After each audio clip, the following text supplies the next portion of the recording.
Agricoltura. Fervono al centro sperimentale, fervono i preparativi per il 19 giugno, giornata divulgativa, giornata tecnica, dove andremo a vedere, partendo dalle 9:30,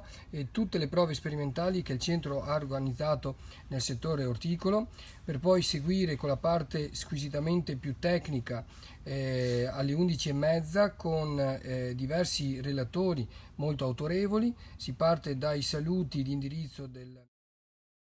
prova sperimentale varietale di cetriolo slicer, una prova varietale dove confrontiamo i diversi materiali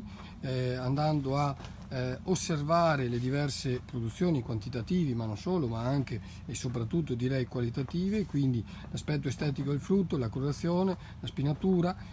ovviamente anche il calibro, per vedere appunto quali sono le varietà più performanti e quindi poi successivamente da consigliare ai produttori. Vi ricordo che tutte queste varietà comunque sono state innestate su un piede resistente alle principali fitopatologie legate al terreno, che determina anche una maggiore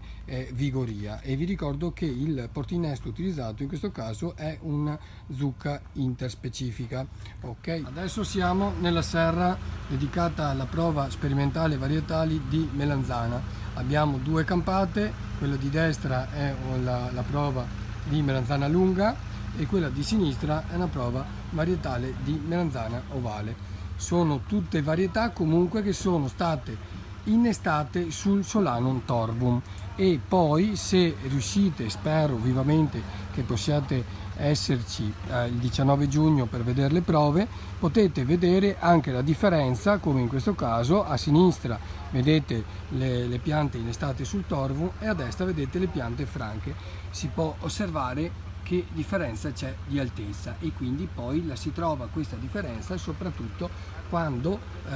si va ad analizzare le produzioni, non solamente di tipo quantitativo e quindi i chilogrammi di frutti a metro quadrato, ma anche qualitativo estetico dei frutti stessi. Per cui rinnovo l'invito: venite a trovarci il 19 giugno, venite a vedere un po' le prove, venite anche a criticarci se ovviamente vedete delle cose che non diciamo vi piacciono, però venire a vedere, confrontarci, fare due parole è quello che